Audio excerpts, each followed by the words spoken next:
Good morning બધાને. ગુજરાત માધ્યમિક અને ઉચ્ચતર માધ્યમિક શિક્ષણ બોર્ડ ગાંધીનગર દ્વારા જે ભૌતિક વિજ્ઞાન વિષય માટે વાર્ષિક પરીક્ષાનું નમૂના પ્રશ્નપત્ર આપણાને આપેલ છે, એ પ્રશ્નપત્રનો જે વિભાગ એ છે એ એમસીક્યુ વિભાગ છે. જે એમસીક્યુ વિભાગનું આજે હું તમને સોલ્યુશન્સ કરી આપવા જઈ રહ્યો છું. તો સૌપ્રથમ એમસીક્યુ નંબર 1 પાર્ટ એની અંદર જોવા જઈએ તો એ પ્રકરણ નંબર 1નો એમસીક્યુ છે. એમાં કીધું છે નીચેના પૈકી કયા ગુણધર્મ વિદ્યુત ક્ષેત્ર રેખા માટે સાચો નથી એ પૂછ્યું છે. તો આપણે ક્રમશઃ ચારેય ઓપ્શન્સ જોઈ લઈએ. ઓપ્શન એ છે વિદ્યુત ક્ષેત્ર રેખાઓ એકબીજાને છેદતી નથી, તો આ તો સાચો છે. આપણાને પૂછ્યું છે સાચો નથી, બરાબર. વિદ્યુત ક્ષેત્ર રેખાઓ વચ્ચે તૂટ્યા વિના સતત વક્ર તરીકે લઈ શકાય, આ પણ સાચો છે. વિદ્યુત ક્ષેત્ર રેખાઓ બંધ ગાળો રચે છે, તો આપણો જે વિદ્યુત ક્ષેત્ર રેખા છે એ ધન વીજભારથી નીકળી અને ઋણ વિદ્યુત ભારમાં શું થાય છે, અંત પામે છે. જો પ્લસથી નીકળે અને માઇનસમાં અંત પામે, પાછું એ માઇનસથી પ્લસમાં જતું નથી, એટલે કે બંધ ગાળો રચતું નથી. એટલે આપણો જે સાચો જવાબ આવશે એ શું હશે, ઓપ્શન સી હશે. એટલે આપણે ઓપ્શન સી કરેક્ટ આન્સર થશે ફર્સ્ટ એમસીક્યુની અંદર. ક્લિયર? ચલો આગળ વધીએ. MCQ number 2. એમસીક્યુ નંબર 2ની અંદર વાત કરી છે આપણાને સમાન રીતે વિદ્યુત ભારિત અનંત સમતલથી આર અંતરે સમતલ વડે મળતું વિદ્યુત ક્ષેત્ર. તો આપણને ખબર છે સમતલ વડે ઉદ્ભવતું વિદ્યુત ક્ષેત્રનું સૂત્ર E બરાબર σ/2ε0. હવે આ સૂત્રની અંદર આપણે અંતરનું પદ આવતું નથી, એટલે કે આર આવતું નથી, તો આર પર તો આધારિત જ નથી. એટલે એવું ઓપ્શન છે આપણું અહીંયા ડી. એટલે સાચો જવાબ થશે આપણો ઓપ્શન ડી. બરાબર. આ બંને એમસીક્યુ આપણા પ્રકરણ નંબર 1ના છે. હવે નેક્સ્ટ વધીએ એમસીક્યુ નંબર 2 તરફ, એમસીક્યુ નંબર 3 તરફ. તો એમસીક્યુ 3ની અંદર આપણાને ગુણોત્તર આપ્યો છે ke²/g_me_mp. તો આ ગુણોત્તર શેનો છે, તો વિદ્યુતીય બળ અને ગુરુત્વીય બળનો ગુણોત્તર છે. હવે વિદ્યુતીય બળનું સૂત્ર હતું K(q1q2)/r², અને જે ગુરુત્વીય બળનું સૂત્ર હતું G(m1m2)/r². r² કાઢ એટલે જે આ બંને બળોનું ગુણોત્તર છે. હવે સમાન રાશિનો ગુણોત્તર હોય તો એનો જવાબ શું આવશે, સમાન રાશિનો ગુણોત્તર હોય તો એ એકમ રહિત બને, એકમ રહિત હોય તો એ પારિમાણિક રહિત બનવાનું છે. એટલે ઓપ્શન ડી આપણું કરેક્ટ થશે અહીંયા. કે ઓપ્શન ડીમાં શું છે, m0, l0 અને t0 સાથે a0 પણ છે. બરાબર. Next MCQ number 4. વિદ્યુત ક્ષેત્રની તીવ્રતાનું પારિમાણિક સૂત્ર. તો આપણને કોઈ પણ ભૌતિક રાશિ આપી હોય એનું પારિમાણિક સૂત્ર મેળવવું હોય તો એના માટે સૌપ્રથમ આપણે એ ભૌતિક રાશિનું ગાણિતિક સૂત્ર ખબર હોવું જોઈએ આપણાને. તો ગાણિતિક સૂત્ર વિદ્યુત ક્ષેત્ર માટે છે E બરાબર F/Q, કે એકમ વિદ્યુતભાર દીઠ લાગતા બળને આપણે વિદ્યુત ક્ષેત્ર કહીએ છીએ. તો અહીં જે આપણી પાસે બળનો એકમ હતો એ ન્યૂટન અને વીજભારનો એકમ છે એ કુલમ. તો આપણું બનશે અહીંયા ન્યૂટનનું શું થાય, kg/મીટર/સેકન્ડ² અને કુલમનું થાય એમ્પિયર/સેકન્ડ. એટલે આપણું પારિમાણિક સૂત્ર બનશે m1l1t-3a-1. તો આ તમારો સાચો વિકલ્પ થશે. તો આમાં જોઈએ તો એવું ક્યાં છે, તો ઓપ્શન બીમાં દેખાય છે m1l1t-3a-1. એટલે સાચો જવાબ થશે આપણો બી. ઓકે. હવે એમસીક્યુ નંબર 5 તરફ જઈએ. આને આપણે ટીક કરી દઈએ પહેલાં. ચલો એમસીક્યુ નંબર 5ની વાત કરીએ તો એની અંદર આપણાને આપેલ છે વિદ્યુત ડાયપોલની અક્ષ પર x અંતરે વિદ્યુત ક્ષેત્રની તીવ્રતા અને વિષુવરેખા પર y અંતરે વિદ્યુત ક્ષેત્રની તીવ્રતા સમાન હોય તો સવાલમાં આપણને કીધું છે અક્ષ અને વિષુવરેખાના જે વિદ્યુત ક્ષેત્રની તીવ્રતા છે એ સમાન છે. હવે સમાન છે. હવે અક્ષ માટેનું સૂત્ર છે 2kp/r², પણ આરને આપણે એક્સના પદમાં લેવાનું છે, બરાબર વિષુવરેખા પાસેનું સૂત્ર છે kp/y². બરાબર. બંને બાજુથી kp કટ, આપણે અહીંયા એક્સના ઘનને સૂત્રને કરતા કરીએ તો તમારું સૂત્ર કંઈક આવું બનશે. ઘન હટાવવા માટે બંને બાજુ ઘનમૂળ લઈ લે તો તમારું સૂત્ર આવશે 2√1. 1નું ઘનમૂળ 1 જ થશે. એટલે એવો ઓપ્શન છે આપણી પાસે એ, બરાબર. એટલે સાચો જવાબ થશે આપણો એ. ક્લિયર? ચલો નેક્સ્ટ વધીએ. MCQ નંબર 6 એની અંદર તમને કીધું છે અનંત લંબાઈના રેખીય વિદ્યુત ભાર 2 સેન્ટીમીટર અંતરે 9 ગુણ્યા 10⁴ ન્યૂટન પર કુલમના વિદ્યુત ક્ષેત્ર ઉત્પન્ન કરે છે. તો રેખીય વિદ્યુત ભાર ઘનતા ગણો. આ આપણા ટેક્સ્ટબુકનો જ ક્વેશ્ચન છે. સ્વાધ્યાયની અંદર આવેલા ક્વેશ્ચનની અંદર આ છે. આપણે એની ગણતરી કરવું હોય તો આપણને સૂત્ર ખબર છે, રેખીય તાર વડે ઉદ્ભવતા વિદ્યુત ક્ષેત્રનું સૂત્ર E બરાબર 2k લેમ્બડાના છેદમાં r. આપણે લેમ્બડા શોધવા કીધું છે, તો લેમ્બડાના સૂત્રને કરતા કરીએ તો બનશે સૂત્ર E ગુણ્યા r છેદમાં 2k. હવે એમાં કિંમતો મૂકીએ તો એની કિંમત આપણને આપી છે 9 ગુણ્યા 10⁴. તો મૂકી દઈએ 9 ગુણ્યા 10⁴ ગુણ્યા અંતર છે 2 ગુણ્યા 10⁻² છેદમાં 2, કેની કિંમત 9 ગુણ્યા 10⁹. આ 2 અને આ 2 કટ, 9 અને 9 કટ. તો બાકીની જે ઘાતો છે 10⁴, એમાંથી -2, 9 ઉપર જશે તો -9, એટલે ઘાત બનશે -11 + 4 એટલે થશે -7. હવે -7ને તમારે લખવું હોય તો તમે આને આ લખી શકો 10⁻1 ગુણ્યા 10⁻6. -1 બરાબર થાય 0.1, -6 બરાબર થાય માઇક્રો, અને લેમ્બડા છે એની એકમ થશે કુલમ પર મીટર. તો આવો કંઈક ઓપ્શન આપણે એના આપેલ છે અહીંયા કે 0.1 માઇક્રો કુલમ પર મીટર. બરાબર. તો આપણો સાચો જવાબ થશે સી. ક્લિયર? તો આ આપણું થયું MCQ નંબર 6. આ પણ પ્રકરણ 1નો જ MCQ છે. નેક્સ્ટ આપણે જઈએ તો કોઈપણ વિદ્યુતભાર સંરચના માટે બિંદુમાંથી પસાર થતું સમસ્થિતિમાન પૃષ્ઠ એ બિંદુએ વિદ્યુત ક્ષેત્ર. આ સમસ્થિતિમાન પૃષ્ઠ જે હોય એ સમસ્થિતિમાન પૃષ્ઠ પર વિદ્યુત ક્ષેત્ર હંમેશા લંબ રૂપે હોય છે. બરાબર. તો અહીંયા લંબની જગ્યા પર જો 90 ડિગ્રી આપ્યું હોય તો એ સાચું. બરાબર. π/2 આપ્યું હોય તો એ સાચું. તો આપણે આ ઘણી વખત પૂછાઈ ગયેલા MCQ છે. ચલો નીચે પૈકીના 8મા MCQની વાત કરીએ તો નીચે પૈકી કયો અણુ વિદ્યુત ક્ષેત્રની ગેરહાજરીમાં પણ કાયમી વિદ્યુત ડાયપોલ ચાક માત્રા ધરાવે છે? તો એની અંદર એક જ એવો ઓપ્શન છે સી, H2O, જે કાયમી વિદ્યુત ડાયપોલ ચાક માત્રા ધરાવશે. બાકીના છે એ અધ્રુવીય છે. અધ્રુવીયનો મતલબ છે જેની પાસે કાયમી ચાક માત્રા નથી, વિદ્યુત ડાયપોલ ચાક માત્રા. બરાબર. ચલો MCQ નંબર 9. સમાન વિદ્યુત ક્ષેત્રમાં એક ધન વિદ્યુતભારિત કણને સ્થિર સ્થિતિમાંથી મુક્ત કરવામાં આવે છે તો વિદ્યુતભારની વિદ્યુત સ્થિતિ ઉર્જા. જો આપણે MCQની અંદર કીધું છે સમાન, બરાબર, એક સરખા અંતરે રહેલો વિદ્યુત ક્ષેત્ર રેખા દર્શાવી છે. એની અંદર ધન વિદ્યુતભારને વિદ્યુત ક્ષેત્રમાં છોડવામાં આવે તો સ્થિતિ ઉર્જામાં શું થશે એમ કીધું છે. તો આપણી પાસે સ્થિતિ ઉર્જાનું સૂત્ર છે U બરાબર -PE cos θ.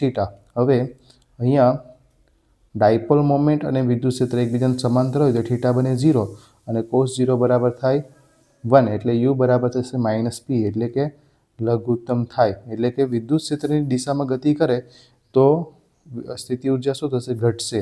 એટલે ઓપ્શન આવશે સી, ઘટશે, કારણ કે વિદ્યુત ભાર વિદ્યુત ક્ષેત્રની દિશામાં ગતિ કરે છે. ક્લિયર? ચલો આગળ વધીએ. 10મો MCQ પ્રકરણ નંબર 2નો છે. 12 પિકોફેરાડે એક કેપેસિટર 50 વોલ્ટની બેટરી સાથે જોડેલું છે.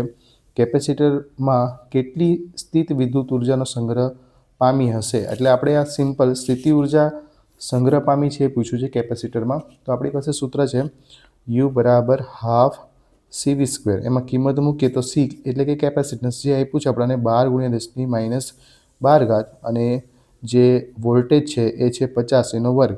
આની ગણતરી કરતાં તમને એમાંથી જે પણ સાચો જવાબ મળે એ તમે ટીક કરી શકો છો. બરાબર. અત્યારે મારી પાસે કેલ્ક્યુલેટર નથી એટલે મેં આની ગણતરી કરી નથી. જો તમારે કરવી હોય તો કરી શકો છો. આપણે ભાગી નાખીએ તો આ 6 બચશે. 6 × 10⁻12. અહીંયા આપણા 5નો વર્ગ એટલે 25, એટલે અહીંયા 2500 થશે. સાદું રૂપ આપી શકો અહીંથી. બરાબર. એમાંથી જે જવાબ થતો હોય ઘાતની આપણે ફેરવવાનું રહેશે. બરાબર. ચલો 11મા MCQની વાત કરીએ તો 2 પિકોફેરાડે, 3 પિકોફેરાડે, 4 પિકોફેરાડે કેપેસિટન્સના 3 કેપેસિટરોને સમાંતર જોડેલ છે તો સંયોજનનું કુલ કેપેસિટન્સ કેટલું? સવાલમાં આપણને સમાંતર કીધું છે. સમાંતર માટેનું સૂત્ર છે C સમતુલ્ય બરાબર C1 + C2 + C3. સમાંતરમાં સરવાળો કરવાનો થાય તો સમાંતરમાં અહીં આપણાને કેટલા આપ્યા છે? તો એક છે 2, બીજું છે 3 અને ચોથું છે ત્રીજું છે 4. આ ત્રણેયનો સરવાળો કરો તો તમને 9 પીકોફેરાડે મળશે. ક્લિયર? ચલો, ઇલેક્ટ્રોનની નીચે આપેલી લાક્ષણિકતાઓ પૈકી કઈ લાક્ષણિકતા વાહકમાં પ્રવાહ નક્કી કરે છે?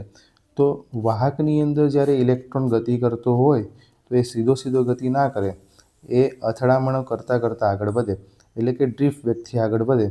તો ઉષ્મીય વેગનો આપણે એમાં ઉલ્લેખ કરતા નથી, એમાં માત્ર ને માત્ર શું આવશે? ફક્ત ડ્રિફ્ટ વેગ એની લાક્ષણિકતા પરથી નક્કી થશે. બરાબર? તો આનો ઓપ્શન આવશે એ. આમાં તો આપણું 9 અને આ 10મું તમારે ગણતરી કરવાનું છે અને સાચો જવાબ તમારે લખવાનો રહેશે. બરાબર? તો આગળ વધીએ MCQ નંબર 13 તરફ.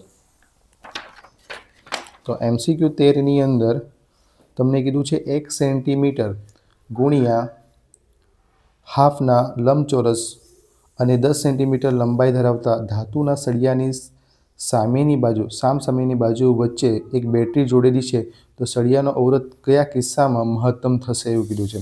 તો તમને સવાલમાં એક લંબચોરસ સળિયો આપ્યો છે. લંબચોરસ સળિયો કંઈક આ રીતે છે.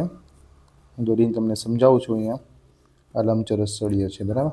આની લંબાઈ જે છે ને એ લંબાઈ 10 સેન્ટીમીટર છે અને આ છે તે હાફ અને આ છે તે 1 સેન્ટીમીટર. બરાબર? આનું જે આડછેદ થશે 1 ગુણ્યા હાફ સેન્ટીમીટર. બરાબર?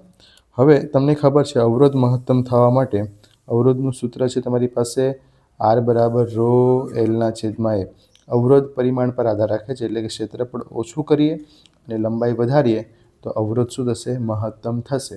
તો અવરોધ મહત્તમ કરવા માટે લંબાઈ મહત્તમ એટલે 10 રહેવી જરૂરી છે અને ક્ષેત્રફળ ઓછામાં ઓછું, એટલે કે જો તમે બેટરીને આ આડછેદમાં જોડો, આ આડછેદમાં અને આ લંબાઈમાં રાખશો, આમ આ રીતે રાખશો, બેટરીને જોડશો તો અવરોધ મહત્તમ થશે. કેમ કે લંબાઈ મહત્તમ થાય છે, આડછેદ લઘુત્તમ બને છે, તો એ કિસ્સામાં અવરોધ મહત્તમ થશે. એટલે એના માટે તમારો જવાબ થશે એ. જો જ્યારે બેટરીને 1 સેન્ટીમીટર ગુણ્યા હાફ સેન્ટીમીટર બાજુ વચ્ચે જોડેલો હોય ત્યારે જ શું થશે? તમારું અહીં અવરોધ શું થશે? મહત્તમ થશે. એટલે કે આ બાજુમાં જોડેલો હશે ત્યારે. ક્લિયર? ચલો નેક્સ્ટ આગળ વધીએ. ક્વેશ્ચન નંબર 14 કે એક ઉપકરણનો પાવર P અને વોલ્ટેજ V છે. પાવર સ્ટેશનથી ઉપકરણ જોડતા તારનો નિયત અવરોધ RC છે. તારમાં વ્યય પામતી ઉર્જા PC, એટલે કે પાવર ઓફ કેબલ, એ કેટલું છે? તો એનું ડાયરેક્ટ સૂત્ર જ છે આપણી પાસે. બરાબર? ડાયરેક્ટ આપણે ટેક્સ્ટબુકમાં આપેલું છે ચેપ્ટર નંબર 13માં P² RC/V². આ ગણવું હોય તમારે તો સૂત્ર આપણી પાસે છે પાવર વ્યયનો P બરાબર I²R. આમાંથી આઈની કિંમત તમે લાવી શકો કેબલના પાવર પરથી અને આ સૂત્ર તમને મળશે. બરાબર? ચલો સવાલ નંબર જઈએ આગળ વધીએ. 15 એક ઇલેક્ટ્રોનને પ્રવાહધારિત લાંબા સોલેનોઇડના અક્ષ પર અચળ વેગથી પ્રક્ષેપિત કરવામાં આવે છે, તો નીચેમાંથી કયું વિધાન સત્ય છે? તો સોલેનોઇડ એટલે કે આ હેલિકલ શેપ જે ગૂંચળું હોય એને જ આપણે સોલેનોઇડ કહીએ છીએ, તારનું ગૂંચળું. હવે એ ગૂંચળાના અક્ષમાંથી, આ અક્ષ છે, બરાબર, તો એની ઉપર એક ઇલેક્ટ્રોનને અચળ વેગથી પ્રક્ષેપિત કરે છે, ગતિ કરે છે, તો એ કિસ્સામાં કોઈ વિધાન સત્ય છે? તો જો ઇલેક્ટ્રોન અક્ષની દિશામાં પ્રવેગિત ગતિ કરે છે. પ્રવેગિત ગતિ ત્યારે જ થાય જ્યારે એના પર બળ લાગે. હવે સમાન વિદ્યુત ક્ષેત્ર ઉદ્ભવે છે સોલેનોઇડની અંદર, તો એની પર લાગતું બળનું સૂત્ર તમને ખબર છે. જ્યારે વિદ્યુત ક્ષેત્રમાં કોઈ વીજભાર ગતિ કરે તેના પર લાગતું બળનું સૂત્ર છે F બરાબર QVB sin θ. હવે અહીંયા V અને B એકબીજાને સમાંતર છે એકબીજાને, તો થીટા કેટલો બનશે? 0. થીટા 0 બને તો sin 0 બરાબર થશે 0, અથવા પ્રતિ સમાંતર હોય તો ખૂણો 180 બને, અને ખૂણો 180 બને ત્યારે પણ સાઇન શું થશે? sin 180 0. એનો મતલબ થાય છે બળ શૂન્ય થાય.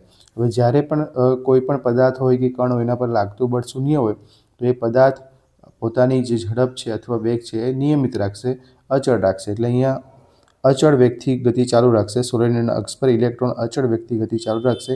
એ બનશે. આ વર્તુળાકાર ગતિ ત્યારે બને જ્યારે એના પર બળ લાગશે લંબરૂપે ત્યારે. બરાબર? એમાં હેલિકલ માર્ગ લેતો નથી, કેમ કે એમાં કોઈ ઘટકો બનતા નથી, સીધું સીધું સમાંતર અક્ષ પર જ છે. એના માટે જવાબ બનશે તમારો ડી. ક્લિયર? એટલે 15માં તમારો જવાબ આવશે ડી. આ તમારું જે 13મો MCQ તેમાં જવાબ હતો આપણું એ. ચલો નેક્સ્ટ MCQ નંબર 15.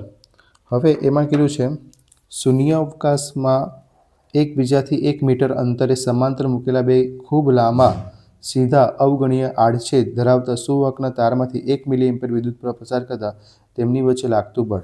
તો બે પ્રવાહધારિત તારો હોય, આ બે પ્રવાહધારિત તારો જે ડી અંતરે ગોઠવાયેલો એમની વચ્ચે લાગતા બળનું સૂત્ર છે આપણી પાસે એ બરાબર μ0I1I2 L/2πd. આ સૂત્રનો ઉપયોગ કરીએ તો એના પરથી તમને મળી શકે. બરાબર, આ ડી એલને અહીંયા લઈ લો, એટલે કે એકમ લંબાઈ દીઠ લાગતું બળ એટલે F/L એ થશે μ0I1I2/2πd. હવે એમાં કિંમત મૂકીએ તો μ0ની કિંમત છે તમારી પાસે 4π × 10⁻⁷. I1 જે પેલો પ્રવાહ બંનેમાં સમાન પ્રવાહ છે તારોમાં, એટલે કે 1 મિલિએમ્પિયર જ છે, એટલે આપણે લખી શકીએ 10⁻³ × 10⁻³ ભાગ્યા 2π. અંતર બંને વચ્ચે કેટલું છે? 1 મીટર કીધું છે આપણને. બંને વચ્ચેનું અંતર 1 મીટર છે. પ્રવાહ આપણને બંનેમાં સમાન છે. ચલો તો આ 2π કટ થઈ જશે. તો ઘાતોની વાત કરીએ તો આ -7 અને -6 એટલે ઘાત થઈ જશે 10⁻13. બરાબર, તો અને અહીંયા એક 2 બચશે એટલે 2 × 10⁻13. આવો કંઈક જવાબ હોય તો સાચો. તો ઓપ્શન્સ જોઈએ તો ઓપ્શન આપણને સી દેખાય છે, 2 × 10⁻13. ક્લિયર? તો આ તમારો 16મો MCQ થયો. સૂત્ર આ આપણે ઉપયોગમાં લેવાનું છે. ચલો નેક્સ્ટ જઈએ તો 17માં જે MCQ છે એની અંદર તમને એવું કીધું છે 4 × 10⁻⁴ ટેસ્લા જેટલા ચુંબક ક્ષેત્રને લંબરૂપે 3 × 10⁷ મીટર પર સેકન્ડની ઝડપથી ગતિ કરતા ઇલેક્ટ્રોનના દ્રવ્યમાન પણ આપ્યું છે, વિદ્યુતભાર પણ આપ્યું છે, ના માર્ગની પરિભ્રમણની આવૃત્તિ કેટલી હશે? તો તમને આવૃત્તિ શોધવા કીધું છે વિદ્યાર્થી મિત્રો. તો આવૃત્તિ માટે પહેલાં તો આપણે ઝડપનું સૂત્ર યાદ કરીએ. ઝડપ બરાબર થાય અંતર ભાગ્યા સમય. બરાબર, તો એની અંદર ઝડપ v જેટલી છે, અંતર જ્યારે વર્તુળાકાર માર્ગ પર ગતિ કરતો હોય તો આનું અંતર આના પરિઘ જેટલું થાય. પરિઘનું લંબાઈનું સૂત્ર છે 2πr. સમય લાગે છે એ આવર્તકાળ t જેટલો છે. ટીને સૂત્રને કરતા કરીએ તો 2πr/v. હવે તમને ખબર છે કે f વ્યસ્ત પ્રમાણમાં છે આવર્તકાળના, તો f બરાબર થશે v/2πr. હવે આમાં v આપ્યું છે આપણને, પણ r નથી આપેલું. બરાબર, v આપી આ દાખલાની અંદર MCQની અંદર તમને v આપેલું છે, E આપેલું છે, M આપેલું છે અને B આપેલું છે, પણ R નથી આપેલું. તો એ કિસ્સામાં તમે આ સૂત્ર વાપરી શકો. આપણી પાસે વર્તુળમય ગતિ માટે જવાબદાર બળ છે એ કેન્દ્રગામી બળ સેન્ટ્રીપિટલ ફોર્સ, અને એની જરૂરિયાત અહીંયા જે સાચા બળ છે એ કયો બળ છે? ચુંબકીય બળ પૂરું પાડે. તો અહીંયા FC બરાબર થાય mv²/r અને FM બરાબર થાય qvb. બંને બાજુથી vv કટ. બરાબર, અહીંથી આરને સૂત્રને કરતા કરીએ તો mv/qb બરાબર r. આ આરની કિંમત આ સૂત્ર મૂકીએ તો તમને આવૃત્તિનું સૂત્ર મળે. તો v/2π, આરની કિંમત છે mv/qb, vb કટ. તો f બરાબર થશે qb/2πm.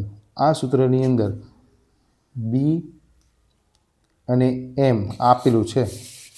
જો આપણું જે MCQ છે ને એમાં આ બીની જરૂર નથી. હવે આપણે આ બી આપેલું છે અને બીજું શું આપેલું છે? આપણને વીજભાર આપેલું છે.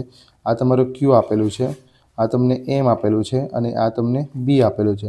આ બધી રકમો તમે આ સૂત્રમાં મૂકશો, આવૃત્તિના સૂત્રમાં qb/2πmમાં ડાયરેક્ટ. જો ડાયરેક્ટ ખબર હોય તો મૂકી દેવાનું, ના ખબર હોય તો આ રીતે તમે ગણતરી કરીને કરી શકો. બરાબર, આ સૂત્રમાં તમે કિંમત મૂકશો તો તમને જવાબ કંઈક મળશે બી. બરાબર, તો આ તમે ગણતરી કરીને એકવાર ચેક કરી લેજો. 17મા MCQની અંદર આ તમારો જવાબ બનશે. ક્લિયર? ચલો નેક્સ્ટ વધીએ MCQ નંબર 18. ગેલ્વેનોમીટરને એ મીટરમાં બદલવા માટે ચલો આપણે ચોથા ચેપ્ટરમાં ગેલ્વેનોમીટરને એ મીટર તરીકે અને વોલ્ટમીટર તરીકે રૂપાંતર કરવું હોય તો આ ગેલ્વેનોમીટરને એ મીટરમાં રૂપાંતર કરવું હોય તો હવે આ ગેલ્વેનોમીટર છે ને બહુ સેન્સિટિવ હોય, સંવેદનશીલ હોય. તો સંવેદનશીલ હોય અને એનો અવરોધ છે ને વધારે હોય એટલે એમાંથી મહત્તમ પ્રવાહ ન જોવા માટે આપણે એને સમાંતરમાં એક નાના મૂલ્યનો એક અવરોધ પેટી જોડીએ છીએ જેને શન્ટ કહેવામાં આવે. તો ગેલ્વેનોમીટરને એ મીટર બદલવા માટે આપણે એને સમાંતરમાં એક નાના મૂલ્યનો અવરોધ પેટી લગાવવા પડે જેને શન્ટ કહેવામાં આવે. એટલે એના માટે આમાંથી કયો ઓપ્શન સાચો છે? તો લઘુત્તમ અવરોધ તેને શેનામાં જોડવા પડશે? સમાંતરમાં જોડવા પડશે. એટલે જવાબ થશે આપણો સી. 18માની અંદર જવાબ થશે આપણો ડી. ક્લિયર? ચલો નેક્સ્ટ આગળ વધીએ તો MCQ નંબર 19. MCQ નંબર 19ની અંદર ચર્ચા કરીએ તો આપણને કીધું છે આ 5મા ચેપ્ટરનો ઉદાહરણનો દાખલો છે જેમાં ઘણા બધા કિસ્સા આપેલા છે. એમાંનો એક કિસ્સો આપણને MCQમાં પૂછ્યું છે. તો એક સોલેનોઇડના ગર્ભમાં એટલે કે કોરમાં દ્રવ્યની સાપેક્ષ પરમેબિલિટી આપી છે. સાપેક્ષ પરમેબિલિટી હોય તેને આપણે μr વડે દર્શાવીએ છીએ. સોલેનોઇડના આટા ગર્ભથી અવાહક વડે જુદા પડેલા છે. આટામાંથી 2 એમ્પીયર વિદ્યુત પ્રવાહ પસાર થાય છે. જો એમાં 1 મીટર દીઠ 1000 આટા હોય તો સોલેનોઇડની અંદર ચુંબકીય ક્ષેત્રની તીવ્રતા, હવે ચુંબક ક્ષેત્રની તીવ્રતા પૂછી છે, ચુંબક ક્ષેત્રની તીવ્રતા B પૂછી છે અંદર. તો આપણી પાસે સૂત્ર છે B બરાબર μ0 μr ઇન્ટુ H. આ સૂત્રનો ઉપયોગ કરવાનો. હવે આમાં H નથી આપણે પાસે. H બરાબર થાય NI.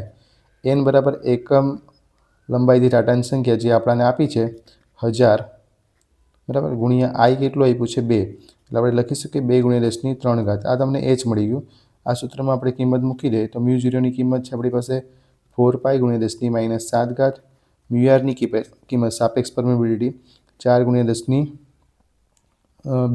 કેમ કે 400 જે મેં 4 લખ્યા છે અહીંયા. અને જે H છે એની કિંમત છે 2 ગુણ્યા 10⁻3.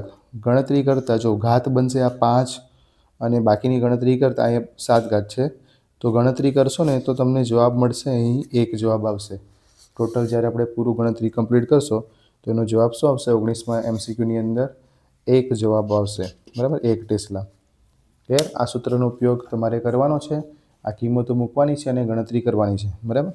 ચલો 20મા MCQની ચર્ચા કરીએ તો 20મા MCQની અંદર આપણને કીધું છે એ આડછેદનું ક્ષેત્રફળ, એ લંબાઈ અને ચોક્કસ આટાની સંખ્યા n ધરાવતા સોલેનોઇડનું આત્મપ્રેરકત્વ L વધે છે જ્યારે, હવે આત્મપ્રેરકત્વનું સૂત્ર છે ને આપણી પાસે આ છે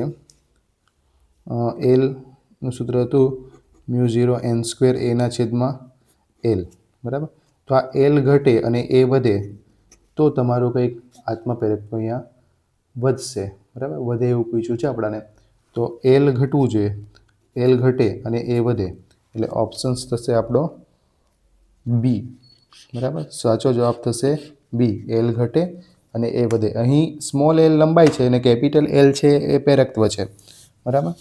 ચલો MCQ નંબર 21 એની અંદર ચર્ચા કરીએ તો 21ની અંદર તમને કીધું છે કે એક પરિપથમાં 0.1 સેકન્ડમાં વિદ્યુત પ્રવાહ 5 એમ્પિયરથી 0 જેટલો ઘટાડો થાય છે. એટલે તમને ડેલ્ટા I જે આપ્યું છે એ 5 એમ્પિયર છે અને પ્રેરિત EMF એટલે એપ્સાઇલોન આપ્યું છે 200 વોલ્ટ અને સમયગાળો ડેલ્ટા T છે એ 0.1 સેકન્ડ છે અને શોધવા કીધું છે પ્રેરકત્વ L. તો આપણી પાસે સૂત્ર છે ને એપ્સાઇલોન બરાબર L ડેલ્ટા I/ડેલ્ટા T. તો આપણે Lને સૂત્રણ કરતા કરીએ તો એપ્સાઇલોન ગુણ્યા ડેલ્ટા T/ડેલ્ટા I. હવે એમાં કિંમત મૂકીએ તો એપ્સાઇલોનની કિંમત આપણી પાસે છે 200 ગુણ્યા ડેલ્ટા T છે 0.1 છેદમાં ડેલ્ટા I જે છે એ કેટલા છે 5 છે. તો આપણે એને લખી શકીએ, ચલો અહીંથી આપણે સાદુરૂપ આપીએ તો અહીંયા બચશે 40 ગુણ્યા 0.1 એટલે થશે 4 હેનરી. તો આ તમારો જવાબ આવશે 4. બરાબર. તમે ડાયરેક્ટલી કરી શકો અથવા કેલ્ક્યુલેટરમાં ગણતરી કરવી હોય તો એમાં પણ તમારો જવાબ આવી જશે. હવે MCQ નંબર 22ની ચર્ચા કરીએ તો કમલા એક સ્થિર સાયકલને પેન્ડલ મારે છે. આ સાયકલ પેન્ડલ 100 આંટાઓ અને 0.1 મીટરનો વર્ગ ક્ષેત્રફળ ધરાવતા ગૂંચળા સાથે જોડેલું છે. આ ગૂંચળું અડધા આંટા પ્રતિ સેકન્ડ ભ્રમણ કરે છે અને ગૂંચળાના પરિભ્રમણની ધરીને અનુલક્ષીને 0.01 ટેસ્લાના ચુંબકીય ક્ષેત્રમાં મૂકવામાં આવેલા છે. તો આ ગૂંચળામાં પેદા થતું EMFનું મહત્તમ વોલ્ટેજ EMF અથવા વોલ્ટેજ શું હશે એ પૂછ્યું છે આપણને. તો એપ્સાઇલોન m બરાબર NBA ઓમેગા આ સૂત્ર છે આપણી પાસે. પ્રતિ સેકન્ડનો મતલબ થાય આ કોનો એકમ છે પ્રતિ સેકન્ડ, એટલે કે સેકન્ડ ઇનવર્સ એ એકમ થાય આવૃત્તિનો. એટલે આપણને 0.5 આવૃત્તિ આપી છે. તો આપણે 0.5 આવૃત્તિ આપી છે, અહીંયા ઓમેગા છે, એમાંથી સૂત્રને કરતાં જો આને સાદુરૂપ આપવું હોય તો NBA એ બરાબર થાય πr². આપણે ક્ષેત્રફળ ડાયરેક્ટ આપ્યું છે એટલે πr² કરવાની જરૂર નથી. એ ઓમેગાની જગ્યા પર મૂકવાનું 2πf. હવે એમાં કિંમત મૂકીએ તો nની કિંમત, આંટાની સંખ્યા છે 100 એટલે 10⁵. ચુંબકીય ક્ષેત્ર 0.01 ટેસ્લા છે તો એને મેં લઈ શકું 10⁻². ક્ષેત્રફળ આપ્યું છે આપણને 0.1 મીટર સ્ક્વેર તો આને લઈ શકું હું 10⁻1. પછી ગુણ્યામાં છે 2π એટલે 2 × 3.14 ગુણ્યા હાફ, આવૃત્તિ કેટલી કીધી છે અડધા આંટા એટલે હાફ આપી છે. આ હાફ અને હાફ કટ થઈ જશે તો 3.14 બચે. ઘાતોની વાત કરીએ તો -2 + 2 ઘાત કટ થઈ જશે એટલે 10⁻1 બચે. 0.314 વોલ્ટ આપણો જવાબ સાચો થવો જોઈએ. તો આવો ઓપ્શન છે આપણી પાસે સી. અને આ સવાલ પ્રકરણ નંબર 6ની અંદર છેલ્લો ઉદાહરણ આપેલ છે આપણને એ જ છે. ઘણા વખત આ બોર્ડની અંદર પણ પૂછાય છે. ક્લિયર.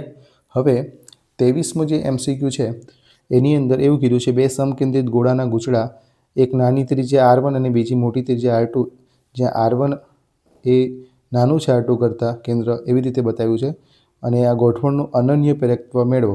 તો આ તમને દાખલો છે સ્વાધ્યાયની ઉદાહરણમાં. તો એનો જે જવાબ છે એ μ0 π R1 વર્ગ છેદમાં 2R આ આપેલું છે. બરાબર. તો આ તમારો સાચો જવાબ થશે 23માં બી. ચલો 24માની અંદર જઈએ તો 25.48 મિલી હેનરીનો એક શુદ્ધ ઇન્ડક્ટર તથા 8 ઓહ્મનો એક શુદ્ધ અવરોધ 50 હર્ટ્ઝ આવૃત્તિવાળા એક AC સ્ત્રોત સાથે શ્રેણીમાં છે. તો પરિપથમાં વહેતો પ્રવાહ I અને વોલ્ટેજ વચ્ચેનો કડા તફાવતનું સૂત્ર તમારી પાસે છે tan phi આપણે શોધવાનું છે. તો tan phi બરાબર તમારી પાસે પેલું આ ટ્રાયેંગલ હતું, આ ખૂણો phi, આ mod z, આ r અને આ XC - XL. તો tan θ બરાબર થાય સામેની બાજુ ભાગ્યા પાસેની બાજુ. પણ આ તો માત્ર ઇન્ડક્ટર વાળો છે. બરાબર. જો L અને R બે આપ્યા છે આપણને. તો તમારો અહીંયા સૂત્ર ડાયરેક્ટ જો સામેની બાજુમાં XC નથી તો XL જ આવશે. tan phi બરાબર XC - XL ના છેદમાં R. અહીંયા XC બરાબર 0 તો XL બરાબર થશે ઓમેગા L અને ઓમેગા બરાબર થાય 2πf × L. તો એમાં કિંમત મૂકીએ તો 2 × 3.14, એફની કિંમત છે 50 અને એલની કિંમત આપી છે આપણને 25.48 મિલી હેનરી એટલે 10⁻3. અહીંથી તમારે XL શોધવાનું. બરાબર. અને XLની કિંમત અહીંયા મૂકો, આરની કિંમત તમને આપી છે 8. બંનેનો ગુણોત્તર લો. આ બંનેનો ગુણોત્તર તમને મળશે 1. હવે tan phi બરાબર 1 ક્યારે આવશે? જો તમારી XLની કિંમત છે ને એ પણ તમને મળશે 8 જ મળશે અને R બરાબર પણ 8 છે. તો tan phi નું સૂત્રમાં તમે કિંમત મૂકશો 8/8 એટલે 1 આવશે. હવે 1 ક્યારે આવે? જ્યારે ખૂણો 45 ડિગ્રી હોય ત્યારે. એટલે એનો જવાબ થશે તમારો એ. એટલે તમારો જે MCQ નંબર 24 છે એનો આન્સર આવશે એ. ક્લિયર. હવે MCQ નંબર 25 એની અંદર ચર્ચા કરીએ તો 12 વોલ્ટના બલ્બ સાથે જોડેલા સ્ટેપ ડાઉન ટ્રાન્સફોર્મરનો આઉટપુટ વોલ્ટેજ એ કેટલો છે? 24 વોલ્ટ મળે છે. તો મહત્તમ પ્રવાહ IMનું મૂલ્ય કેટલું? તો જો આપણી પાસે પાવરનું સૂત્ર છે P બરાબર વી ઇન્ટુ આઈ. અહીંથી પેલા આપણે આઈ શોધી લઈએ. આઈઆરએમએસ છે, બરાબર. તો એસીમાં આપણે વીઆરએમએસ આઈઆરએમએસના પદમાં લેતા હોઈએ છીએ. હવે વીઆરએમએસ તમને આપેલું છે 24, બરાબર. આઈઆરએમએસ શોધવાનું છે, પી પણ આપેલું છે. તો આપણે અહીંયાથી આઈઆરએમએસને સૂત્રણ કરતા કરીએ તો પીના છેદમાં વીઆરએમએસ. તો પી બરાબર કેટલા આપ્યા છે આપણને? 12 / 24, એટલે આ જવાબ આવશે 1/2. એટલે આઈઆરએમએસની કિંમત આવી 1/2, બરાબર. હવે આપણે શોધવાનું છે આઈએમ. તો આઈઆરએમએસ બરાબર થાય આઈએમના છેદમાં √2. તો આઈએમ બરાબર થાય શું થાય? આઈએમ બરાબર આઈઆરએમએસ ઇન્ટુ √2. હવે સાદુરૂપ આપશો અહીંયા, જો સાદુરૂપ શું બનશે? આઈઆરએમએસની કિંમત કેટલી છે? 1/2 આઈ, અને આ √2ની કિંમત છે 1.4142. ભાગ્યા 2 કરો તો તમારો જવાબ આ આવશે બી, બરાબર. 1.4142 √2ની વેલ્યુ છે 1.4142, ભાગ્યા 2 કરશો ને તો તમને આઈએમ મળશે, મહત્તમ પ્રવાહ. એટલે 25મા એમસીક્યુની અંદર જવાબ આવશે 0.717, બરાબર. પણ 717માં 71 નજીક છે, એટલે આ તમારો જવાબ થશે. હવે 26મો એમસીક્યુ છે એ છે પ્રકરણ નંબર 8નું છે. પાર રક્ત, માઇક્રોવેવ, પારજાંબલી અને ગામા કિરણોની તરંગલંબાઈના ઘટતા ક્રમમાં જણાવો. તો આપણને ખબર છે E બરાબર થાય hc/λ. હવે જેની ઉર્જા વધારે હોય ને એની તરંગલંબાઈ ઓછી હોય. તો સૌથી વધારે ઉર્જા ધરાવતા જે તરંગો છે એ ગામા કિરણો છે. ગામામાં સૌથી વધારે ઉર્જા હોય છે, આપણા શરીરની અંદર પણ આરપાર જઈ શકતા હોય છે. તો ગામા કિરણોની તરંગલંબાઈ સૌથી ઓછી છે, એટલે આમાં આપણે જોઈ લેવાનું ગામા કિરણ ક્યાં લાસ્ટમાં આવે છે. તો ઓપ્શન એમાં આવે છે અને ઓપ્શન ડીમાં આવે છે. એના પછી આવે છે પારજાંબલી. તો પારજાંબલી આમાં પણ છે, આમાં પણ છે, બરાબર. પછી જો બંનેમાં નાનો અમથો તફાવત છે એ અને ડીમાં. તો માઇક્રોવેવ છે ને એમની તરંગલંબાઈ મોટી હોય છે. પછી પાર રક્ત આવે, પછી પારજાંબલી આવે, પછી દ્રશ્ય પ્રકાશ પણ આવે છે. એટલે ઓપ્શન્સ તમારો સાચો થશે એ, બરાબર. આ એમસીક્યુની અંદર તમારો સાચો જવાબ થશે એ. ક્લિયર? આ એ જવાબ તમારો સાચો. હવે આ જ પ્રકરણની અંદર પ્રકરણ નંબર 8ની અંદર આવેલું એમસીક્યુ 27 એ શું કીધું છે? લેસિક સર્જરીમાં ખાલી જગ્યાનો ઉપયોગ કરવામાં આવે.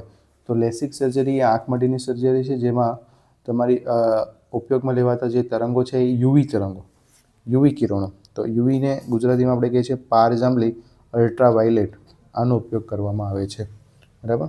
તો એમાં જવાબ થશે તમારો 27 એમસીક્યુની અંદર ઓપ્શન નંબર ડી. ક્લિયર? ચલો હવે નેક્સ્ટ વધીએ આગળ. તો 28મો એમસીક્યુ. 28મો એમસીક્યુ છે શ્વેતપ્રકાશનું એક નાનું સ્પંદ હવામાંથી કાચના સ્લેબમાં લંબરૂપે દાખલ થાય છે. તો કાચમાંથી ગતિ કર્યા બાદ સૌપ્રથમ કયું નિર્ગમન પામશે? એટલે બહાર સૌપ્રથમ કોણ નીકળશે? તો આપણે એમ ખબર છે જાનીવાલી પીનારાને અનુરૂપ પહેલાં લાલ નીકળશે અને છેલ્લા નીકળશે જાંબલી. એટલે અહીંયા જવાબ આવશે લાલ. ક્લિયર? ચલો ઓપ્ટિકલ ફાઇબરના 29મો જે એમસીક્યુ છે એ આપણા પ્રકરણ નંબર 9નો છે, કિરણ પ્રકાશ શાસ્ત્રનો એમસીક્યુ. ઓપ્ટિકલ ફાઇબરના ગર્ભના દ્રવ્યોનો વક્રીભવનાંક આવરણના દ્રવ્યના વક્રીભવન કરતાં. તમને ખબર છે ઓપ્ટિકલ ફાઇબરની રચના, આ બહારનું જે આવરણ છે એને ક્લેડિંગ કહેવામાં આવે, અંદર હોય છે એને કહેવામાં આવે કોર, બરાબર. તો આ જ્યારે પ્રકાશનું કિરણ ઘટમાંથી પાત્રામાં દાખલ થતું હોય અને આપાતકોણ ક્રાંતિકોણ કરતાં મોટો હોય તો એ કિસ્સામાં કિરણ અંદરને અંદર પરાવર્તન પામશે. તો આને પૂર્ણાંતિક પરાવર્તન કહેવામાં આવે. એટલે કે ઓપ્ટિકલ ફાઇબર પૂર્ણાંતિક પરાવર્તનની ઘટના પર સિદ્ધાંત પર કાર્ય કરે. તો આના માટે અંદરનો જે વક્રીભવનાંક છે દ્રવ્યનો, અંદરનો જે કોરનો વક્રીભવનાંક છે એ બહારના આવરણ કરતાં મોટો હોવો જોઈએ. એટલે જવાબ આવશે તમારો સી. ક્લિયર? તો આ હતું આપણું પ્રકરણ નંબર 9નો એમસીક્યુ. હવે પ્રકરણ 10નો એમસીક્યુ છે 30મા નંબરનો એમસીક્યુ. પ્રકાશનું કિરણ લંબગત છે તેવું કઈ ઘટના વડે જાણી શકાય? તો એ ધ્રુવીભરની ઘટનાથી જાણી શકાય, બરાબર. પરાવર્તન, વ્યતિકરણ, વિવર્તનની ઘટના વડે પ્રકાશનું તરંગ સ્વરૂપ છે એ ખબર પડે આપણને, પરંતુ જે લંબગત છે એ ધ્રુવીભરની ઘટનાથી જ જાણી શકાય. ચલો જે વ્યતિકરણનો પ્રયોગ છે એમાં 2 સ્લિટના પ્રયોગની ગોઠવણમાં હવામાંથી પાણીમાં લઈ જવામાં આવે તો સલાખાની પહોળાઈ શું થાય? તો સલાખાની પહોળાઈનું સૂત્ર યાદ કરો, બીટા બરાબર લેમડા કેપિટલ ડીના છેદમાં સ્મોલ ડી.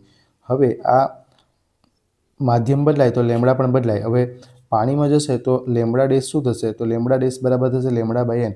એટલે વક્રીમનાક વધે તો તરંગ લંબાઈ ઘટે, અને તરંગ લંબાઈ ઘટશે તો તમારી જે સલાખાઓની પહોળાઈ છે એ પણ શું થશે? ઘટે છે. બરાબર. એટલે 31માં MCQમાં જવાબ આવશે બી. ક્લિયર? ચલો નેક્સ્ટ વધીએ તો 11મા ચેપ્ટરના અંદરનો MCQ છે 32મો MCQ. સ્ટોપિંગ પોટેન્શિયલ વિરુદ્ધ આપાત વિકિરણની આવૃત્તિના આલેખનો ઢાળ શું આપે? તો આપણે આ આલેખ સમજી ગયા છે. આની ઉપર આપણે લેતા હતા સ્ટોપિંગ પોટેન્શિયલ અને એની ઉપર હતું આવૃત્તિ. આનો કંઈક આ રીતેનો ગ્રાફ હતો. આનો ઢાળ જે મળતો હતો એ ઢાળ મળતું હતું h/e. તો આ જવાબ આવશે એમાં બી. આઇન્સ્ટાઈનની જે થિયરી છે ફોટોઇલેક્ટ્રિક અસર માટે એ ટોપિકની અંદરનો આ MCQ છે. ચાલો MCQ નંબર 33. ધાતુ પર ખાલી જગ્યા વોલ્ટ પર મીટરના ક્રમનું વિદ્યુત ક્ષેત્ર લગાડતા ઇલેક્ટ્રોનને ધાતુની સપાટીમાંથી બહાર કાઢી શકાય. વિદ્યાર્થી મિત્રો ખાસ અહીંયા એકમ જોજો. વોલ્ટ પર મીટર છે, કોઈક વાર વોલ્ટ પર મિલીમીટર, વોલ્ટ પર સેન્ટીમીટર હોય તો જવાબ તમારો બદલાઈ શકે. અહીં જવાબ ડાયરેક્ટ ટેક્સ્ટબુકનો જે આપણે પોઈન્ટ છે એ જ પૂછેલ છે. જે આપણી પાસે ફોટો ઇલેક્ટ્રિક એમિશન જે આપણે ઇલેક્ટ્રોન ઉત્સર્જનની રીતો છે એની અંદરની રીત છે ને કે ક્ષેત્ર લગાડવાથી ઇલેક્ટ્રોન બહાર નીકળે છે, ઉત્સર્જન થાય છે, એની અંદર ડાયરેક્ટ આપણને આપ્યું છે 10⁸ વોલ્ટ પર મીટર. હવે 34મો MCQ. લિથિયમ ધાતુની થ્રેશોલ્ડ તરંગ લંબાઈ 6250 એંગસ્ટ્રોમ છે. એટલે કે થ્રેશોલ્ડ તરંગ લંબાઈ એટલે કે λ0 આપી છે. તો ફોટોઇલેક્ટ્રિક ઉત્સર્જન કરવા આપાત વિકિરણની તરંગ લંબાઈ ખાલી જગ્યા હોવી જોઈએ. એટલે તમને ખબર છે કે કોઈ ધાતુમાંથી ઇલેક્ટ્રોનને ઉત્સર્જન કરવું હોય તો આપાત પ્રકાશની ઉર્જા જે છે ને એ હંમેશા વધારે હોવી જોઈએ વર્ક ફંક્શન એટલે કે કાર્ય વિધેય કરતાં, અથવા એના બરાબર હોવી જોઈએ. હવે E બરાબર થાય hc/λ અને F0 બરાબર થાય hc/λ0. બંને બાજુથી hc કટ તો 1/λ બરાબર અથવા ગ્રેટર દેન 1/λ0 નો વ્યસ્ત કરો એટલે λ less than and equal to λ0 થશે. એટલે કે તમારી જે આપાત પ્રકાશની તરંગ લંબાઈ એ થ્રેશોલ્ડ તરંગ લંબાઈ કરતાં ઓછી અથવા એના બરાબર હોવી જોઈએ. એટલે થ્રેશોલ્ડ જેટલી અથવા એના કરતાં ઓછી હોવી જોઈએ. એટલે ઓપ્શન્સ બનશે તમારો ડી.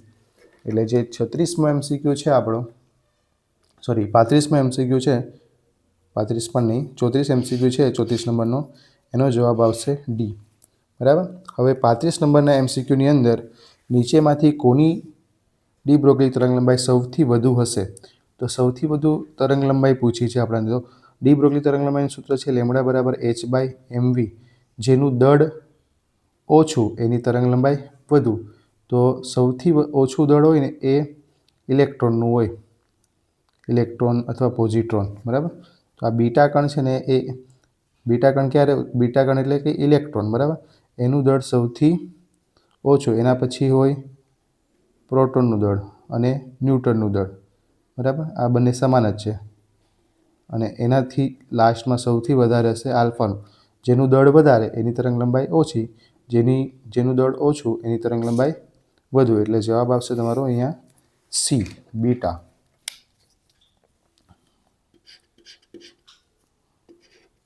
ચલો ક્વેશ્ચન નંબર 36. એની અંદર તમને કીધું છે એક પ્રયોગમાં photoelectric cut off voltage 1.5 volt છે. તો ઉત્સર્જેલા ફોટોઇલેક્ટ્રોનની મહત્તમ ગતિ ઉર્જા. તો એના માટેનું સૂત્ર યાદ કરો કે Av0 બરાબર ke max. આ સૂત્ર હતું. બરાબર. તો V0 આપ્યું છે કટ ઓફ વોલ્ટેજ 1.5, એની કિંમત 1.6 × 10⁻19 પણ આ જૂલમાં રહેશે. બરાબર. આપણને કન્ફ્યુઝ કરવા માટે અહીંયા ઇલેક્ટ્રોન વોલ્ટ આપ્યું છે આ ગુણાકારમાં, પણ આ જવાબ થશે નહીં. તમે 1.6 ગુણશો તો તમારો સાચો જવાબ 2.4 × 10⁻19 થશે. એટલે 36માં MCQની અંદર જવાબ આવશે સી. ક્લિયર? ચલો ક્વેશ્ચન નંબર 37. એની અંદર તમને કીધું છે હાઇડ્રોજન પરમાણુની ધરાવસ્થામાં ઉર્જા. આ ધરાવસ્થામાં કુલ ઉર્જા આપી છે 13.6.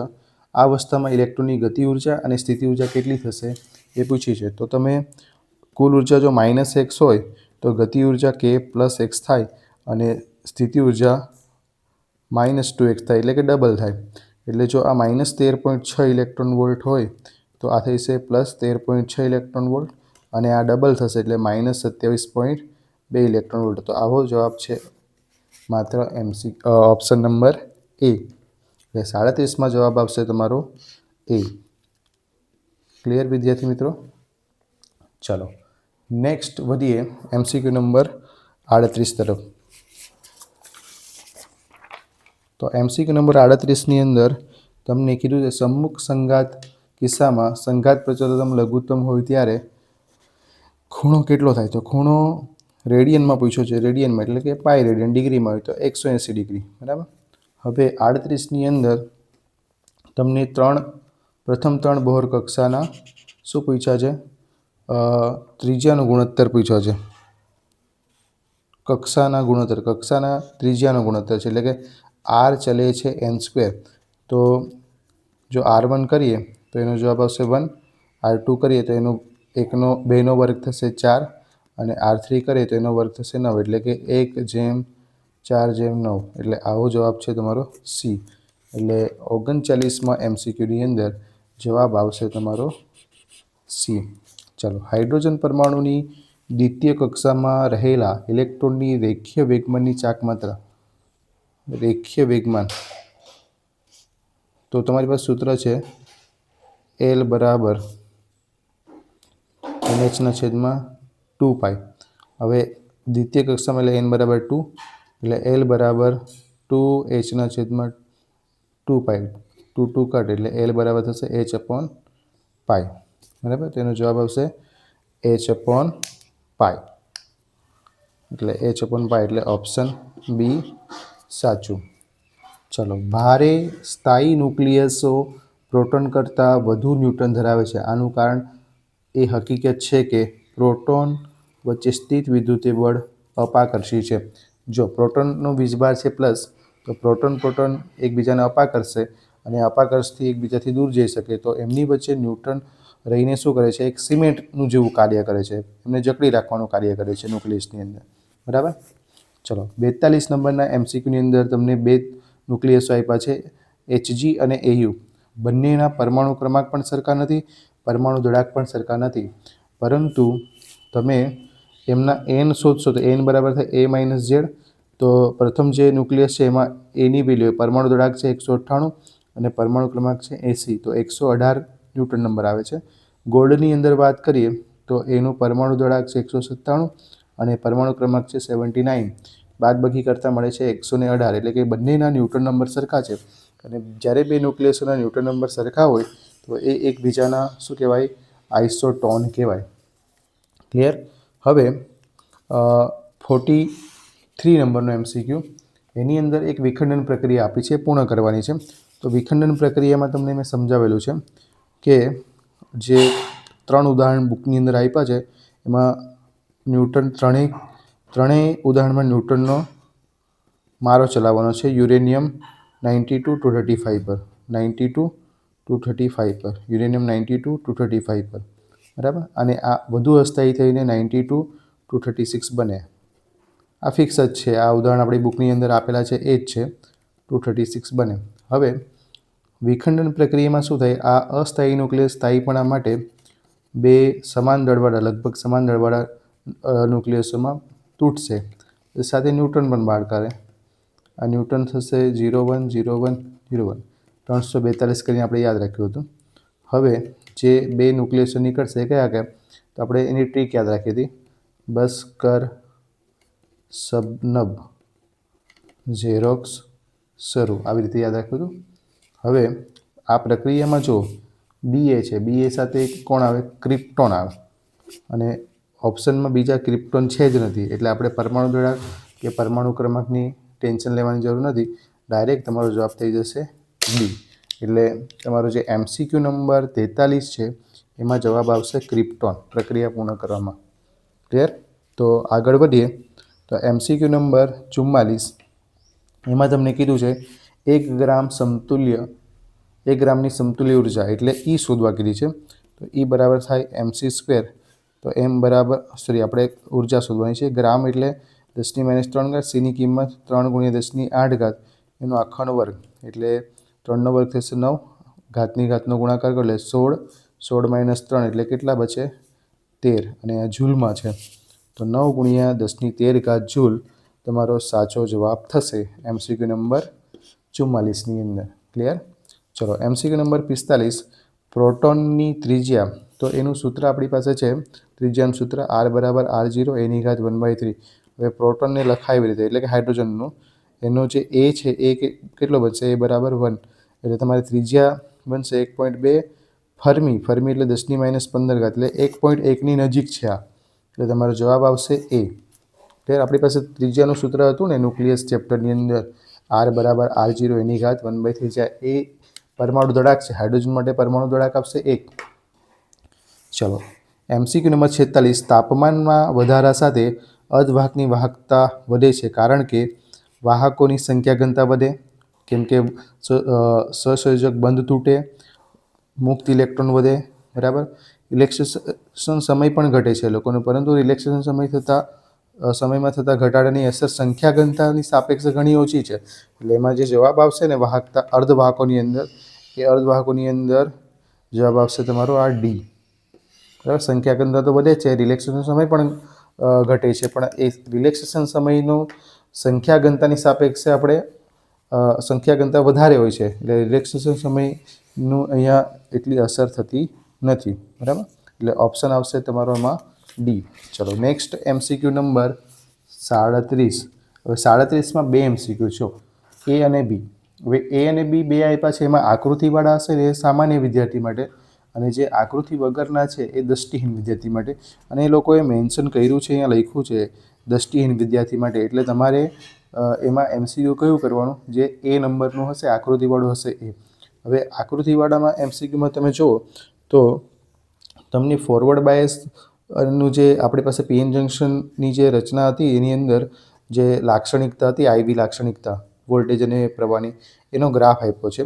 અને V0 છે એ તમને જ્યારે બેટરી જોડી ના હોય ત્યારનું સ્થિતિમાન બેરિયર આપ્યું છે. તો એમાંથી કયો વિકલ્પ સાચો? તો જો સ્થિતિમાન બેરિયર V0 વાળું છે એ આ 2 નંબર પર છે. જો બેટરી જોડવામાં આવે તો 1 નંબર, બેટરી જોડવામાં આવે તો એ ફોરવર્ડ બાયસમાં હોય તો વોલ્ટેજ વધે, રિવર્સમાં આવે તો વોલ્ટેજ ઘટે. તો 1 નંબર છે ને એ જંક્શનનું ફોરવર્ડ બાયસિંગ બતાવે છે, અને 3 નંબર છે એ રિવર્સ બાયસ બતાવે છે. તો અહીંયા 1 નંબર ફોરવર્ડ બાયસ અને નીચે એકદમ ત્રીજા નંબરનું છે એ રિવર્સ બાયસ સૂચવે આપણને. બરાબર. આ સામાન્ય દૃષ્ટિવાળા માટેનો સવાલ છે, અને દૃષ્ટિહીન વિદ્યાર્થીઓ માટે 47ના બીનું લખવાનું છે. તો એમાં પૂછ્યું છે N પ્રકારના સિલિકોનમાંથી નીચેમાંથી કયું વિધાન સાચું? તો N પ્રકાર બનાવવા માટે તમારે શું નાખવું પડે? પેન્ટાવેલેટલ સુધી નાખવી પડે, અને મેજોરિટી હોય એમાં ઇલેક્ટ્રોન અને માઇનોરિટી હોય હોલ્સ. તો માઇનોરિટી જે વીજવાહકો હોય એ કોણ હોય? હોલ્સ. અને પેન્ટાવેલેન્ટ અશુદ્ધિઓ નાખવામાં આવેલી હોય, એટલે ઓપ્શન નંબર C સાચું. બરાબર.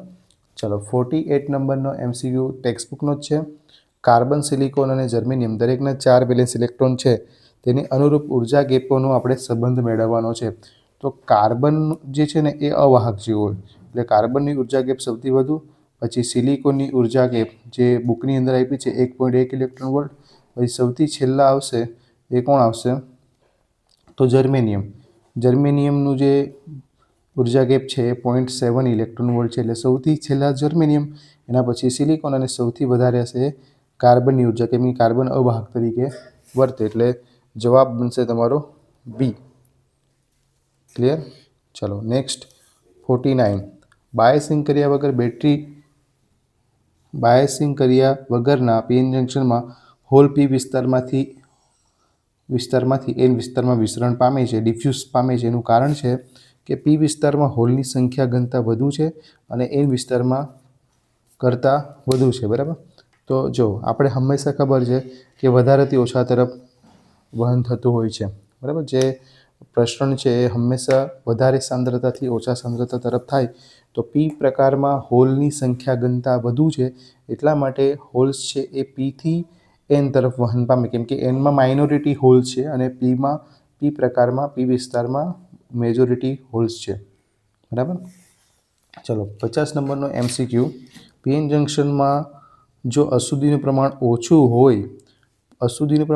હોય તો એપ્લિકેશન વિસ્તારની પહોળાઈ વધારે હોય. એપ્લિકેશન ના આવે અહીંયા, ડિપ્લેશન સ્તરની અથવા ડિપ્લેશન વિસ્તારની પહોળાઈ વધારે હોય. એટલે 50માં MCQ છે એમાં એક શબ્દમાં પ્રિન્ટિંગ એરર છે, એ એપ્લિકેશનની જગ્યા પર આવશે.